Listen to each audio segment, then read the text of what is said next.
வணக்கம். சற்று முன் கிடைக்கப்பெற்ற மிக முக்கியமான செய்தி ஒன்று வெளியாகி உள்ளது. அமைச்சர் துரைமுருகனின் கதை முடிந்தது. வெளியான உண்மை தகவல். நண்பர்களே, இந்த வீடியோவிற்கு ஒரே ஒரு லைக் மட்டும் சப்ஸ்கிரைப் பண்ணிருங்க. அதாவது 2026 சட்டசபை தேர்தலில் துரைமுருகனுக்கு சீட் கிடையாது. காட்பாடி தொகுதியில் சீட் கிடையாது. திமுக ஒட்டுமொத்தமாக துரைமுருகனை ஓரம் கட்டிவிட்டது. இதற்கு காரணம் என்ன தெரியுமா? திமுகவின் கூட்டணியிலிருந்து வெளியேறிய தமிழக வாழ்வுரிமை கட்சியின் தலைவர் வேல்முருகன் அவர்கள் தற்பொழுது அதிரடியான ஒரு தகவலை வெளியிட்டுள்ளார். என்னை கட்சியிலிருந்து பதவிற்காக நான் வெளியேறினேன் என்று பலரும் கூறுகிறார்கள். எனது வாழ்வுரிமைக்காகவும் எனது சமுதாய மக்களுக்காகவும் தமிழுக்காகவும் நான் இரட்டை இலக்க சீட்டை கேட்டேன். அவர்கள் ஒன்றே தொகுதிகளை கொடுத்து அதை பெற்றுக்கொள்ளுமாறு கூறினார்கள்.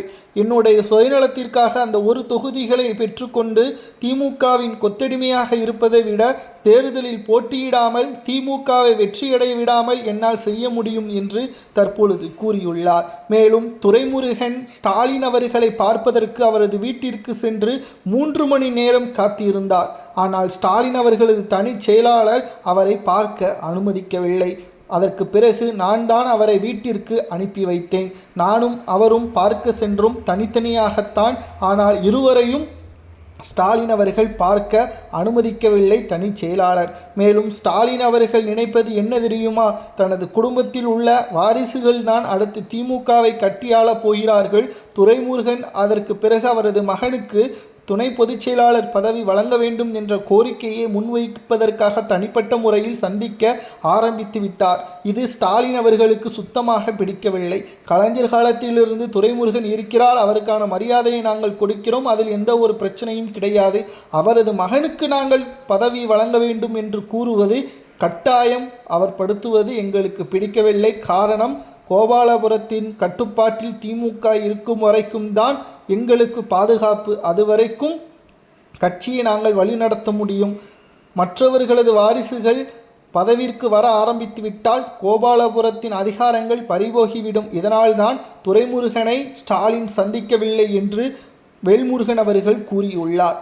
துரைமுருகனின் நிலைமையை பார்க்கும் பொழுது திமுகவின் கொத்தடிமையாக இருந்த துரைமுருகனுக்கே இந்த நிலைமை என்றால் ஒரு சீட்டிற்காக திமுகவுடன் கூட்டணி வைத்திருக்கின்ற மற்ற கட்சிகளின் நிலைமை கேள்விக்குறியாகத்தான் மாறும். கூட்டணி என்பது கட்சிகளுக்கும் அவர்களது சமுதாயத்திற்கும் நல்வாழ்வை பெறுவதற்காக அமைக்கக்கூடிய ஒரு ஒப்பந்தம்தான்.